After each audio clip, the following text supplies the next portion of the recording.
Welcome to the Narrowbox YouTube channel. This is a place where we interact with our audience, discuss comics, movies, and more generally pop culture from the past, present, and upcoming stuff in the future. Narrowbox is a British startup that is currently crowdfunding our first book on Indiegogo called Intrepid. There's a trailer on this channel, so check that out, and there'll be links in the description that can take you to the crowdfunding site.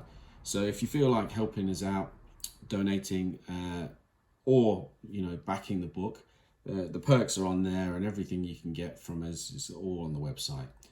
And we want to hear from you. Want to hear what you think and what you're interested in, and we want to give you the chance to help form the company in the direction that you'd like it to go.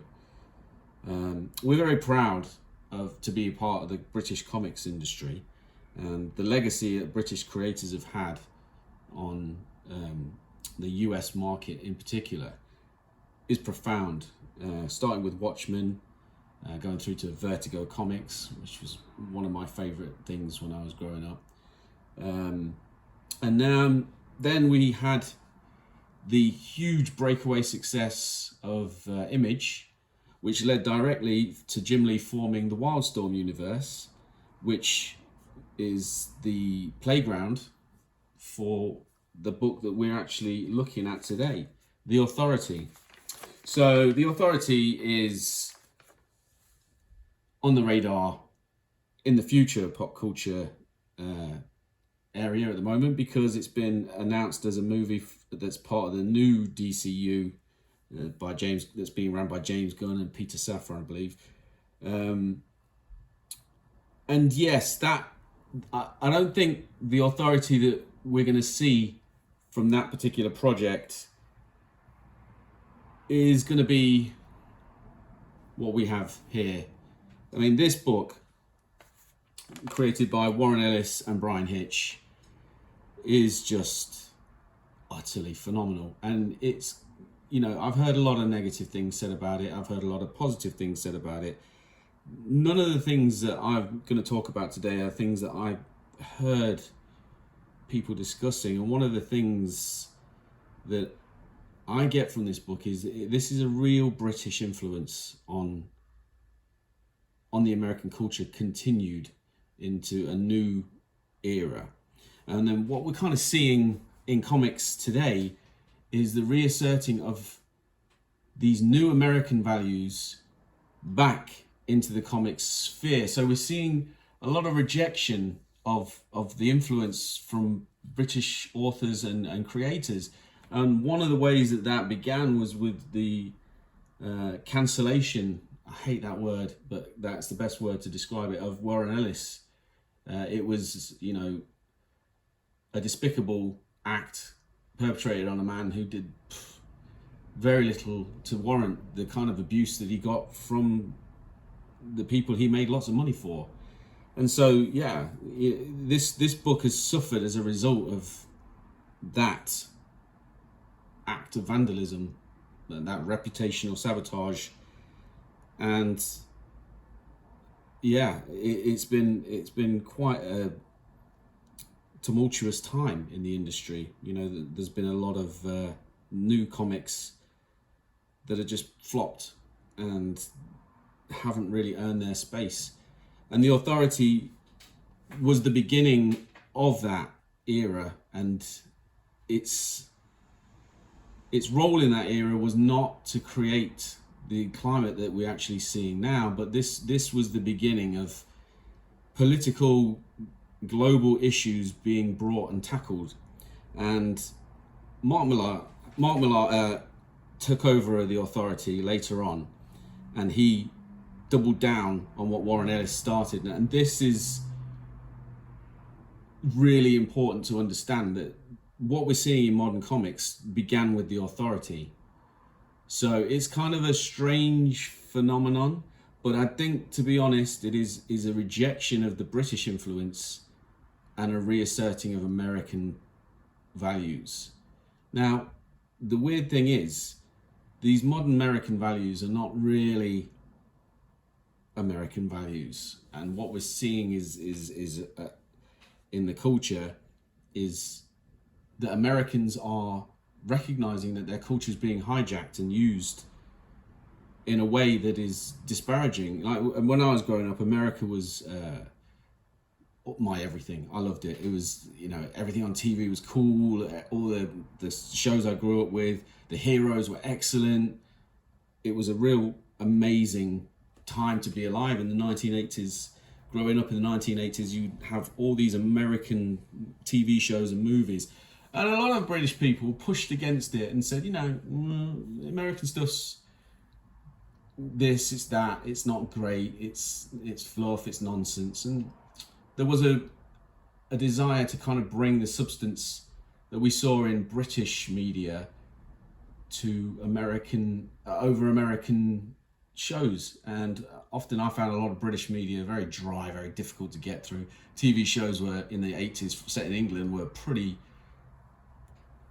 sour and grim, and that tone was translated over into Vertigo. Now, as I got older, I began to appreciate that. And again, for me, The Authority is the bedrock for modern comics as we're seeing them today. The visual language of everything. But for me, Vertigo is the roots from which The Authority sprang. So let's get inside the book, and I'll give you a kind of clue as to what I'm talking about. You can make up your own mind. This is my personal view. I'm not trying to say anything political. I'm not interested in any of that. I'm interested in the story roots and where it comes from. So for me, The Authority is definitely rooted in the Vertigo kind of format, and you'll see it. You'll see the influence in it. So let's get started. We got the characters of the Authority. We got Jenny Sparks. I mean, if you're talking about British, it doesn't come much more British than a woman who repeatedly calls people wanker and wears a Union Jack and smokes. She's pretty much what Americans would think that the British people are like, apart from the teeth. She's got nice teeth. Then we've got Jack Hawksmoor. He is an interesting character. And then we've got Apollo and Midnighter. And those four, they made up the Stormwatch Black covert team that was set up in the Stormwatch books. And when Stormwatch finished, those four survived the culling, as it were, and they went on to do something else. They just kind of disappeared. And then Warren Ellis brought those characters back, and he added the Engineer Swift and the Doctor. Now, a lot of the Authority's history is rooted in Stormwatch, but you don't need to read Stormwatch to enjoy the Authority. The Authority is standalone. But if you are interested in learning a bit about the history of the characters and going back and looking at it, definitely read some Stormwatch. It's brilliant. Some of it better than others. Some of it's a bit dry. Some of it's a bit, long-winded and difficult to get into. But it's a great book, and definitely recommend it. But again, you don't need to read it. So the Authority, I've gone over why the Authority is important, and it's linked back. So this is the Relentless TPB, and it reprints issues 1 to 8. It covers the first two stories, The Circle and Shift Ships. The first story, The Circle, is the resurgence of a character. I believe it was created for the Wildcats by Alan Moore, but he was used very differently here. And in Stormwatch, he is a terrorist. He's the head of a terrorist nation that's got advanced technology, doesn't follow any international laws. It's completely segregated and isolated. Kind of like a Wakanda type thing, but evil. And the people that live there are just normal people, but the ruler is a despot called Kaizen Gamora. And he has cloned his dead brothers and infused their energy with superhuman abilities and sends them out across the globe doing atrocities all over. And now the Stormwatch is gone, there is no one to stop him, and he is ramping up to full on taking over the planet. And just as he makes his worst attack on Moscow, I'll show you here. He discovers that there are still people outside, people out there willing to fight him. And we've got two characters here, Christine Trelane and Jackson King, I believe they're called. And they are the remnants of Stormwatch, and they've been kind of relegated to just being office clerks and administrative duties. And then all of a sudden we see our Union Jack wearing Jenny Sparks appear from nowhere, one of the most secure locations in America, just walks in through a door. And that shimmering orange thing behind her is a door. It plays a huge role in the authorities' influence and power, and it gives them the global impact that they need to make. And you'll see how the doors are generated throughout the book. Then we go to Gamora Island. This is our villain of the villain of the week, Kaizen Gamora. Great character. I loved him. I loved Fu Manchu when I was growing up. I loved all that stuff, the old 1960s black and white stuff. It was again, I believe that comics owes a lot to those types of things. So to just reject it on the basis of it's problematic or racist depiction, I disagree. I disagree wholeheartedly with that kind of take. But everyone's entitled to their own opinion, and I think rather than just wholesale reject things, you should look at them with an eye to understanding them and not imposing your current standards on them. So this story of the Circle, we see that Kaizen Gamora is a terrorist, unrepentant. He loves terror, he loves causing misery, and he's a psychopath. But he rules his nation. It's a prosperous nation. The people that live there are, much as the same as normal people in any country, just going about their lives. And so, yeah, it's a situation that we often find ourselves in the real world. We have countries of normal people just trying to get by, being led by absolute clowns. Anyway, so the authority now have to tackle this. Now, I was watching a great review. I can't remember the guy's channel. I'll link it in the description when I find it. But he was saying that, he couldn't understand why the authority didn't use their secret weapon straight off the bat. And the reason is simple, because in the real world, you don't get to just start throwing your weight around. You have to earn trust. And here we see a scene where Jenny is talking to Christine and Jackson and trying to get them on board with the idea that she's going to do some stuff that they're going to have to deal with. And this scene here, explains that quite well. The reason that they didn't go in guns blazing is because they need to prepare the ground for their emergence. They're about to change the world, and so in order to do that, you need to get people on board with that change. And I think this is something that people don't give this comic book credit for. This understands the nature of change. It understands the need to get people on board. And there are some absolutely amazing references to this that Mark Millar talked about. One of my favorite panels from the next stories, as I think it was Mark Millar that did this one, was the ship, the carrier, which creates these doors, is a huge 50-mile long, 12-mile high, or 50 miles high, 12 miles high, I can't remember exactly. It was 50 miles high or something like that. It's a huge ship, and it's their home, and it's how they get around. It gives them their tactical advantage. And there's a panel in one of these books where the authority are flying above a war zone, and the ship, the carrier, the ship appears over a war zone whilst the authority are making a global announcement. And he says, "You're going to stop all your wars. Don't make us come down there." And this kind of change from this point to getting to there is what's done beautifully throughout all of these books. And it's done with a subtlety that I don't think is very appreciated, because a lot of people look at this era of comics and just think bombastic, widescreen, yeah, I've heard a lot of things about the characterization. It's not the strongest. They haven't gone into great detail about the backstories, but the story isn't about the characters. It's about what the characters are doing together. And that's clear. They are a super team. They are trying to change the world. That's the goal. And so this scene is quite an important one.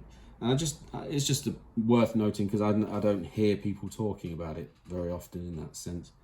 So these characters, when I was saying that they're very linked to the Vertigo era, this introduction of Jack Hawksmoor, when I first saw him, I just thought they've copied John Constantine. It's John Constantine. He's got some kind of magic power. I didn't know what it was. He can do strange things. He can talk to cities. I mean, even that concept, that notion, that kind of world building, whimsical world building, where a city is alive, and it is actually alive.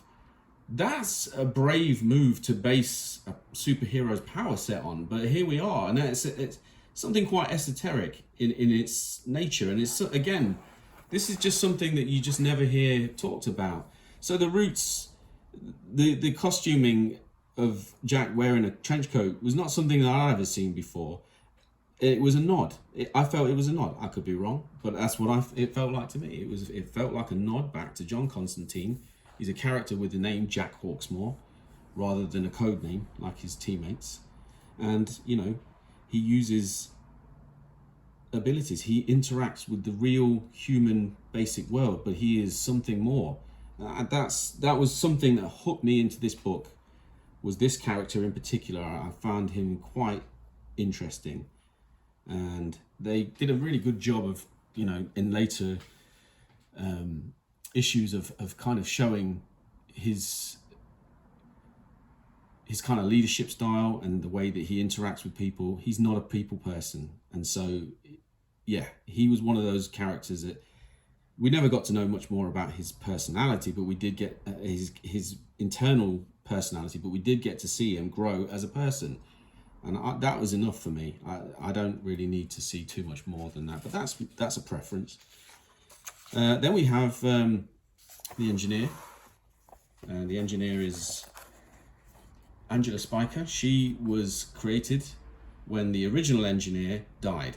The original engineer was a villain, or kind of semi-villainous person who died in the original Stormwatch run quite early on.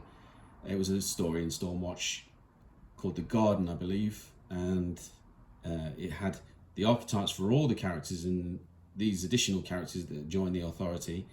And the Doctor and Engineer are two of those. And here's the Doctor.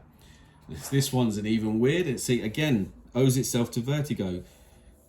I see just links going back to Vertigo so clearly for me. Is kind of a Swamp Thing type vibe going on with the Doctor. We're seeing him as, on the surface he has great powers, but there's a deeper connection. He is the shaman of the global village. He's linked in with all the magicians and magic users that have ever existed.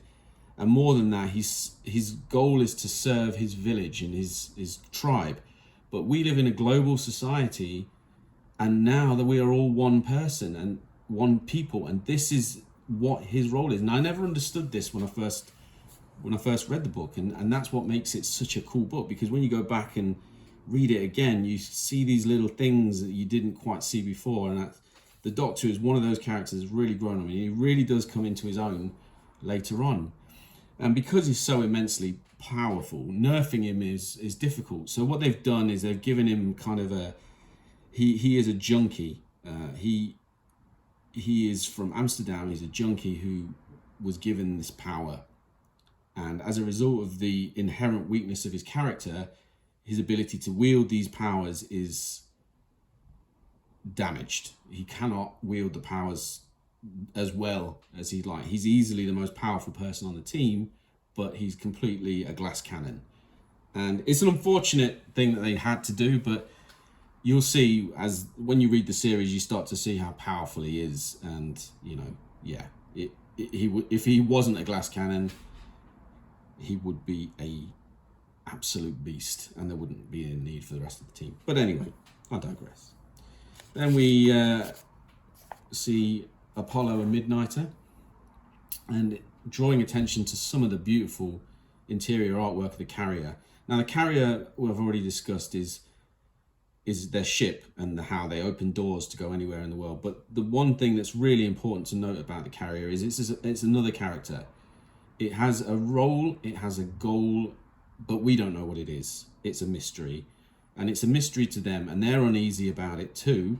But Jenny Sparks is trying to change the world, and she's using everything she's got at her disposal to do that. So this is a really important part to note, that even though they're a team, they're all kind of stuck in her orbit.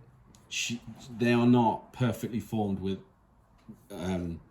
without her. She is the hub and they are the spokes. And the carrier is yet another spoke. I mean, a carrier would be the rim of the wheel. Let's put it that way. So if she's a hub, they're the spokes, carrier's the rim. And they're all characters in the same story, and they're all integral to the structure of the book. And that's, again, perfectly balanced. And that's, I think, another thing that's not really discussed. And the scale of the carrier is just absolutely fantastic. Here is a double page spread. We finally see it, the dog's nose of the carrier. It's an absolutely fantastic ship. And Bryan Hitch's artwork in this is just seminal. And he is just firing on all cylinders. It is one of the best looking books ever made. And yeah, Bryan Hitch gets very little credit for the impact that he's had in terms of, you know, his influence on comic books. And I'm not quite sure why. We hear a lot about Jim Lee, and obviously rightfully so. You know, he's high up in DC now, and we hear Frank Miller talked about, and even though his legacy is being somewhat diminished by certain people in the comics industry, but Bryan Hitch is one that just never seems to get the credit he's actually due. There is without the authority, there is no MCU. It's that simple. And the Ultimates being the book that Bryan Hitch and Mark Millar worked on for Marvel was the literal MCU as it is in the movies. So yeah, it's a very strange situation that he's not given more credit and talked about more widely. And there is a lot of not backlash, I don't know what you'd call it, resistance to his style of artwork now. And it's very strange. I suspect it's got something to do with the movement towards manga, because manga, you know, is not as over-rendered as a lot of American comics. And I think, simply put, the resurgence of manga as the most popular comic format at the moment is having a negative effect on artists who have this amazing talent, because a lot of young people aspiring to be manga artists would never want to spend time drawing something like this double page spread of a dog-nosed spaceship. But here it works absolutely perfectly, because that's what this book is. It's widescreen action adventure. And anyway, I'm not going to go into the story too much. Kaizen Gamora sends his armies to London, and I think the best thing to do to find out what happens next is go out and get the book, or you can go and get the omnibus edition trade paperback. It's got several stories. The Authority's original run by Warren Ellis and I think Mark Millar when he took over. It's got some backup stories, and it's got a crossover with the Planetary crew. And the Planetary is another Wildstorm story. I'm going to be doing something on their omnibus. I actually got that to hand, so I'll be doing that in a few weeks. The next one I'm going to be covering Under New Management, which is the second Authority book, and that will be coming up on this channel in a week or so. So yeah, in conclusion, I am not enthused about this Authority being a movie for the new DCU, because I've seen some of the Superman and the Authority books, and I just think those two do not fit. I'm interested to see what actually happens, whether we actually get this version of the Authority or some kind of different version. I suspect that we'll definitely get Apollo and Midnighter, but whether they'll look anything like this or be as cool, I don't know. And I've heard rumours that they're going to be the villains in the new Superman Legacy film, and that's somewhat disappointing to hear. But again, that's all speculation, so we don't know if that's true. But I thought it was a good time to have a look at this book, to point it out, and to say, have a first video on the channel, be one of the most influential and amazing British creator, US edited books of all time, The Authority. So yeah, go out, get it, and read it today. Thanks for your time. Bye.